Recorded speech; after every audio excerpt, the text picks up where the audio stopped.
de forma adecuada para entendernos. La vesícula biliar es un órgano accesorio, es decir, no forma parte de las vías biliares principales. Por esta razón se lo puede resecar. Dentro de la vesícula biliar tiene unas fosas poligonales. Estas fosas poligonales evitan que aparezcan cálculos. Es interesante ver esto. El ser humano, el humano en sí, tiene unas características particulares que lo hacen diferente a los animales, porque parece a un ser diseñado, no evolucionado. ¿Por qué creo eso? Porque si ustedes ven, esto, la vesícula siempre ha existido, pero los seres humanos recién desde hace, sinceramente, 40 o 50 años, recién comen carne, todos. Antes, solo comían carne los muy ricos. El resto de la población nunca comía carne. Nunca comía carne. Comía arroz, motes, habas, chuños, plantas, verduras. Carne muy poco. Comían faisanes, pájaros, pajaritos, gallinas tal vez, pero eso no produce cálculos. Entonces, ¿por qué ha evolucionado la vesícula para protegerse de cálculos si no era una patología común? Desde hace 40 años recién se ha vuelto una patología común porque ya hay una generalización de consumo de colesterol, pero es reciente. ¿Cómo un órgano puede evolucionar para protegerse de una patología que va a aparecer en el siglo XXI? Totalmente ilógico, ¿no? Si ustedes ven, aparte de eso, si ustedes lo pueden poner casualidad, el cístico, el que desemboca al colédoco, tiene esas válvulas que se llaman válvulas de Heister. Si ustedes ven, al lado está el hepático común y por abajo el colédoco. Pero solo el cístico tiene válvulas de Heister. ¿Qué hacen? Evitan que los cálculos salgan al conducto biliar. Se trancan ahí, no saldrían. Nuevamente, una evolución innecesaria para todos los miles y millones de años que hemos existido antes. Un cavernícola no consumía grasa ni carne. Si ustedes muerden un venado con los dientes, ¿ustedes creen que lo van a poder abrir? Los pobres comían una vez al año si cazaban algo. Es por eso que nosotros tenemos insulina. Por eso nosotros tenemos páncreas. Porque somos de los pocos animales que podemos comer una vez al mes, porque regulamos nosotros. Obviamente con la tecnología actual comemos cada rato y por eso tenemos problemas de hiperinsulinismo, diabetes, obesidad y todo eso. Entonces este órgano llama mucho la atención. Pareciera que nos han diseñado. El ser humano no creo que sea autóctono de la Tierra, porque es el único animal que se lastima por la exposición al sol. Nosotros cuando nos exponemos al sol nos quemamos. El resto de los animales no les pasa eso. El ser humano es el animal que más difícil parto tiene. Si ustedes ven gatos, perros, conejos, aves, todos sus partos son súper fáciles. Y todo es porque la cabezota que tiene el ser humano. Entonces llama la atención eso, ¿no? Somos demasiado frágiles para ser la punta de la cadena alimenticia. Pero la vesícula biliar es un órgano que no produce bilis, sino la almacena. Normalmente unos 60 ml. Y cuando nosotros comemos grasa, se aprieta la vesícula biliar, con lo que produce el hígado, sale gran cantidad de bilis a digerir. ¿Dónde desemboca? En la segunda porción del duodeno. Ahí ven, pintadito el duodeno. ¿De dónde viene todo? De la hepática derecha, hepática izquierda, hepática común, cístico, colédoco, segunda porción del duodeno.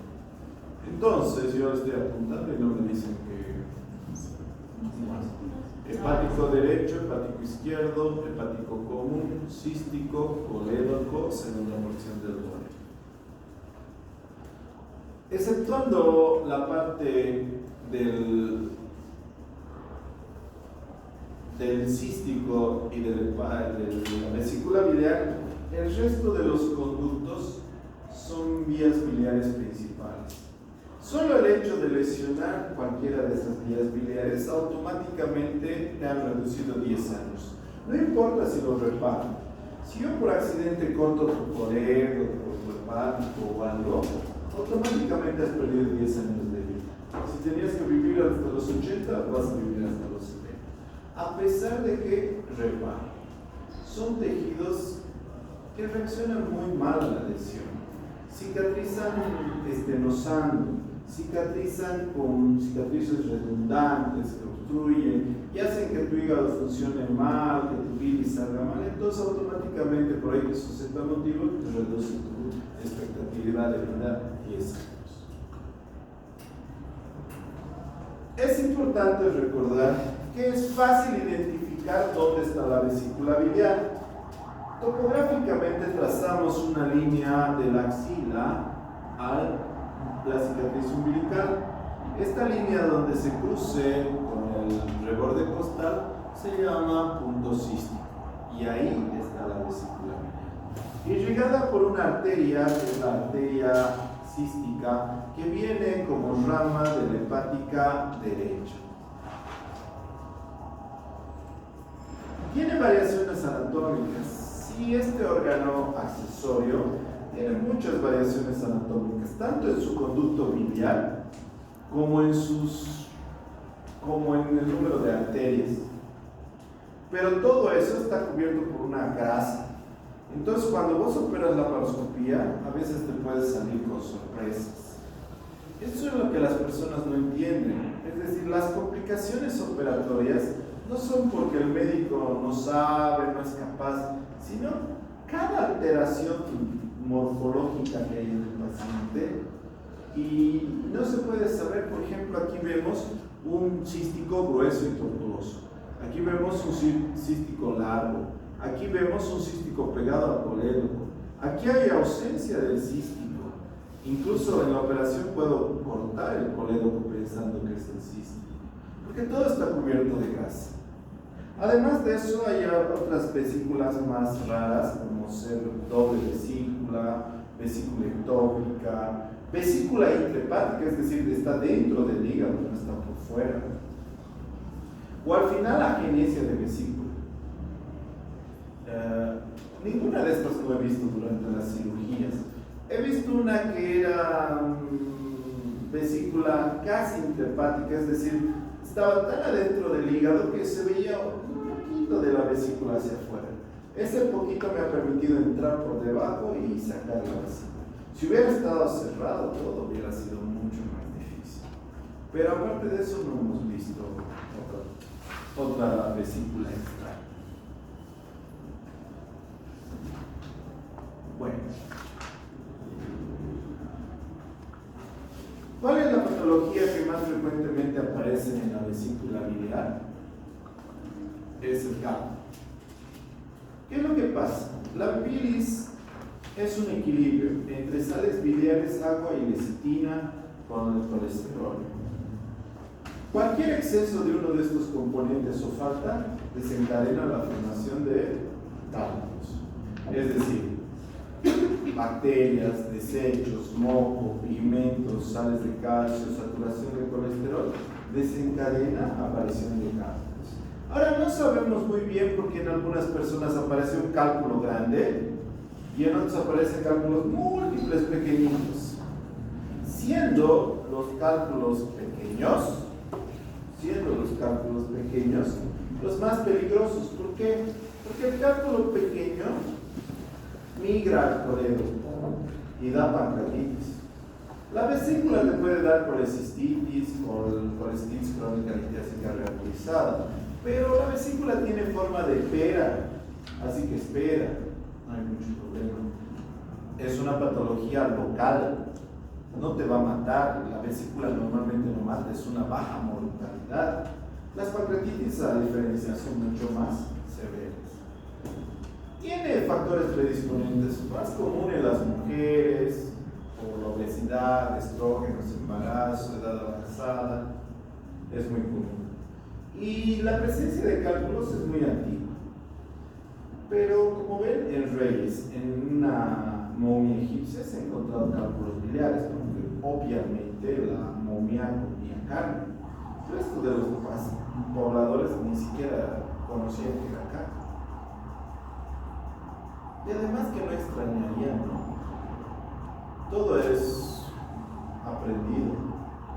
Si vos no comes mariscos, por ejemplo, nunca te van a gustar los mariscos. Y son deliciosos, pero es un gusto adquirido. Es un gusto adquirido. Como el otro día, mi suegra le llevó a sus hermanas a la cantonata a comer mariscos. Ya le he dicho, obviamente no les ha gustado porque ellas no están acostumbradas a comer mariscos. En vano ha pagado 100 bolivianos el plato. Si con 15 pesos el trancapecho les hubiera salido mejor, y hubieran hablado muchas gracias, ¿no ve? Entonces, es lo mismo. La carne, si no comes nunca carne, no te va a gustar la carne. Pero el cálculo es la principal causa de colecistitis aguda. En el 95% de los casos aparece colecistitis aguda litiásica y hay un 5% alitiásica, principalmente en pacientes diabéticos, con paro biliar o con alguna enfermedad crónica. Fisiopatológicamente no es muy difícil entender. La colecistitis aguda y la colecistitis crónica litiásica reagudizada es porque el cálculo tapa el bacilente y todo aparece de ahí: inflamación, dolor, distensión, bacteremia, absorción de ácidos biliares, etc. Lo bueno es que si das antiinflamatorios y antibióticos, este cálculo se puede caer nuevamente dentro de la cavidad y empieza a fluir nuevamente la bilis y se mejora. Entonces puede aparecer crónicamente, se obstruye, desobstruye, obstruye, desobstruye, obstruye, desobstruye. Muy rara vez va a aparecer necrosis y perforación.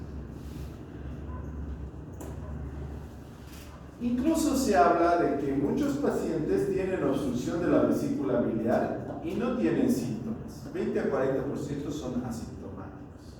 El resto va a caracterizarse por dolor, ictericia, náuseas, síndrome de Murphy, todo lo que conocemos, laboratorios alterados, pero no hago mucho hincapié como el apéndice en vías biliares, en vesícula. ¿Por qué? Porque hay un gol estándar. Si le duele acá, haz ecografía y el 100% de los casos te va a decir si existe colecistitis o no existe colecistitis. Entonces no hay que hacer mucho ejercicio mental en la vesícula biliar. Agarras, le pones el ecógrafo y ves características de la pared, número de cálculos, si la vesícula está llena, si hay signos de inflamación. Todo eso te diagnostica una colecistitis. No hay otro examen necesario.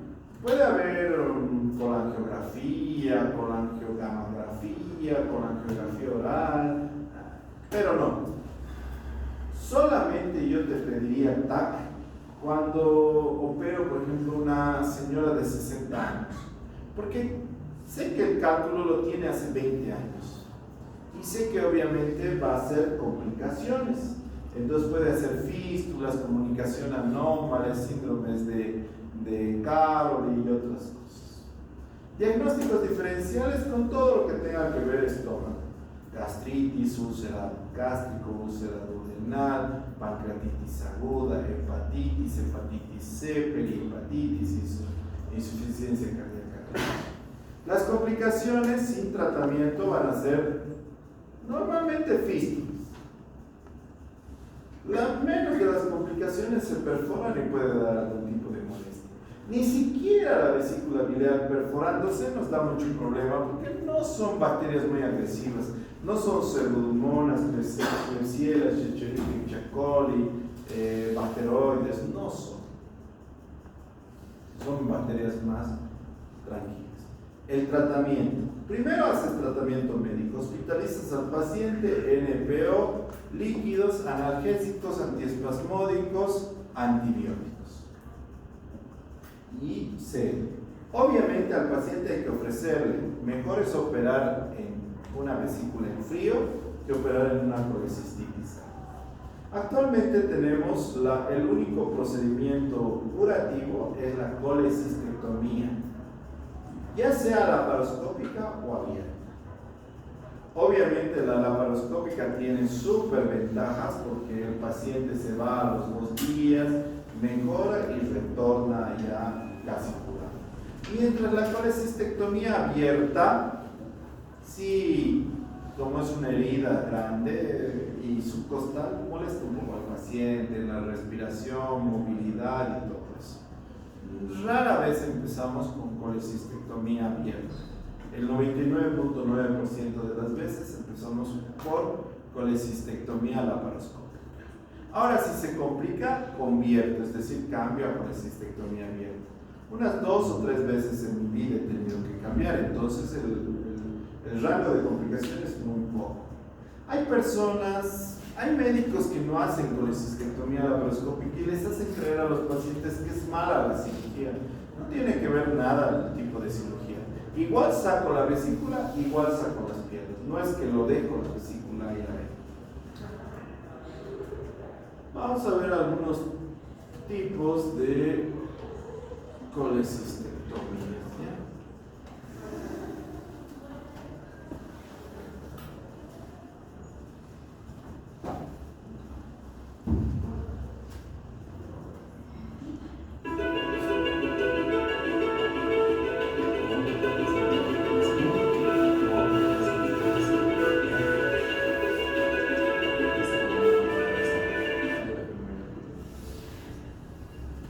Una colecistectomía, dicen cistos inversos.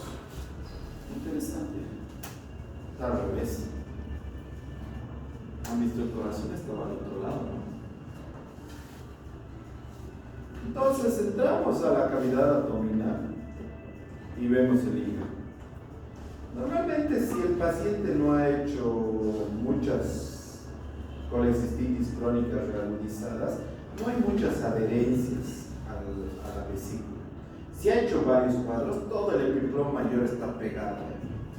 Y en Bolivia, bueno, en nuestras poblaciones latinas, lamentablemente, las personas no vienen al primer cuadro. Vienen al 5º, al 10º, al 11º, cuando ya están muriendo de dolor. Entonces, como esta es una patología especial, digamos, con cistos inversos, tienen que ver cómo está la vesícula, cómo están los conductos biliares. Si ustedes observan, han hecho una coledocorrafia, es decir, cortar el colédoco. Han introducido un catéter y han metido medio de contraste. Entonces vemos una colangiografía transoperatoria.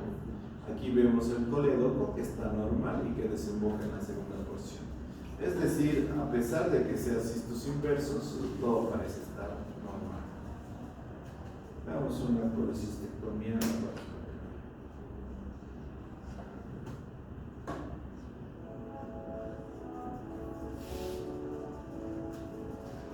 Comenzamos la intervención para la exposición de las estructuras del pedículo vesicular.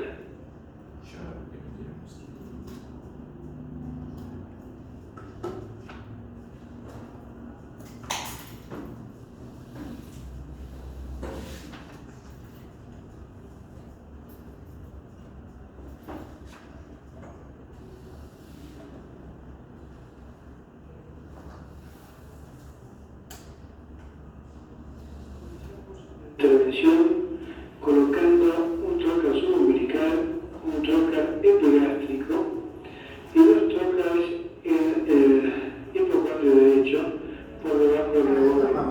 Ya, entonces aquí lo que estamos disecando es el bacinete. Por ahí entra la arteria y sale el conducto cístico. Está muy cerca del coledo, así que hay que tener cuidado. Ese instrumento que está usando se llama hook. Corta y coagula al mismo tiempo. Es como un gancho. Entonces lo primero que haces es desperitonizar la vesícula biliar. Entonces vas cortando. ¿Qué quieres encontrar? Quieres encontrar la arteria cística y el conducto cístico. Entonces esta vesícula no está aguda, si ustedes ven, no está inflamado, está fácil operar. Y entonces se va a limpiar. Normalmente nos pegamos a la vesícula biliar, ¿para qué? Para que no nos sorprenda esas alteraciones anatómicas, que haya un doble conducto, un conducto más grueso, el coledo, nos pegamos nosotros a la vesícula. Nos alejamos de la vía biliar principal. Porque ya les he dicho, a pesar de que yo repare la vía biliar principal, 10 años menos de vida. Entonces ahí vas desperitonizando. Ese es el peritoneo visceral que está rodeando a la vesícula biliar. Entonces vas limpiando. Entonces son grasitas, charchitas, que no te dejan ver los conductos. Ahí claramente veo el conducto cístico y la arteria. Hacia adelante tendría que estar el conducto cístico y atrás la arteria. Entonces individualizo. Ahí y meto.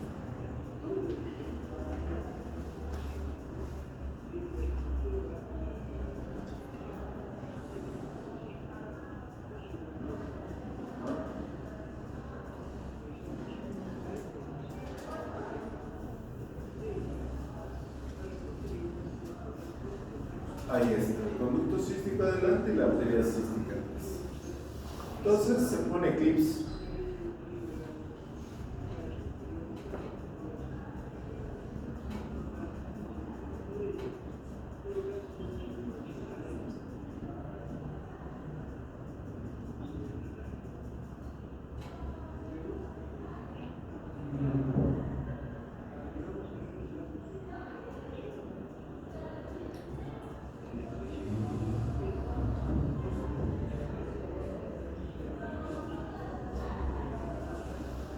Ponen dos clips distales, bueno, proximales serían porque van a quedarse, y un clip distal. Y se corta, ella está cortando el conducto, la arteria cística.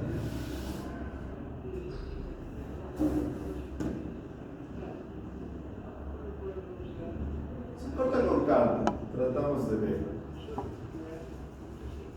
Va a cortar un poquito el conducto cístico. Tenían un trauma de hacer colangiografía transoperatoria todo el tiempo. Entonces meter medio de contraste y sacar radiografía para ver que no haya cálculos, alteraciones. Y entonces metes ahí el catéter.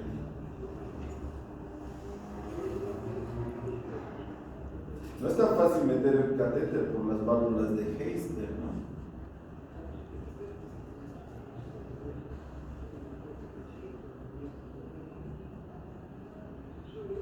Y ahí se ve, ¿no? Claramente se ve dibujado lo que es el colédoco y entonces está bien. Y se le pone el clip. Para dormir tranquilo, mejor doble clip. Y después cortes.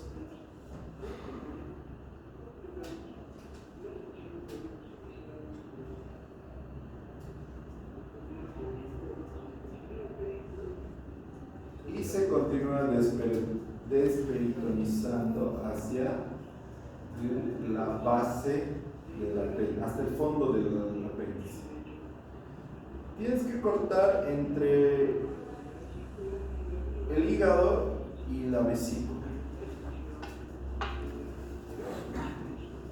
Suavemente tienes que cortar. No puedes irte hacia el hígado porque va a sangrar, y no puedes irte a la vesícula porque lo vas a perforar.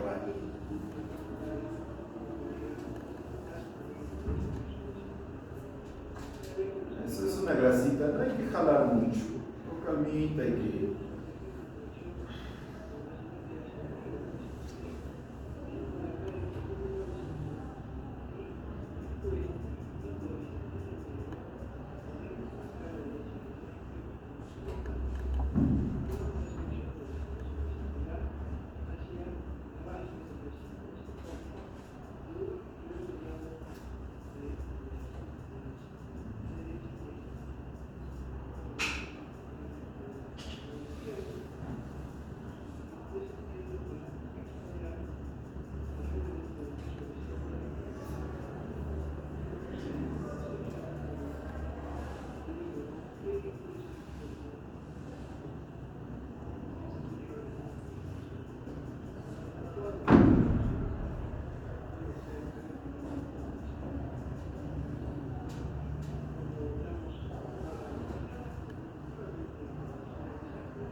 Y cuando sangra, lo quemas.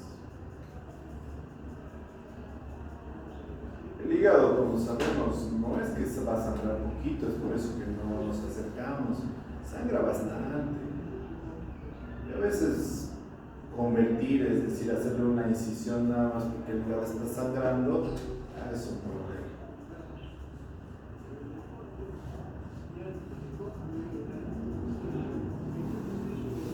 Entonces, antes de terminar, se verifica que todo esté bien en el bacinete y después la vesícula biliar se saca.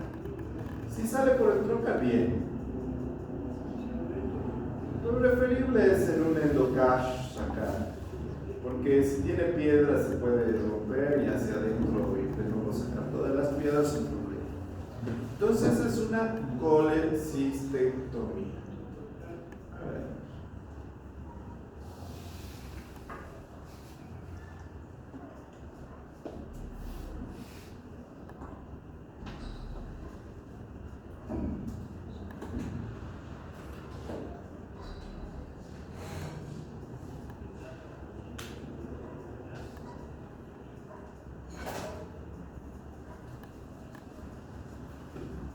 Esto no se ve mucho, pero solamente les he puesto para ver que no es necesario utilizar cámaras de 10 milímetros.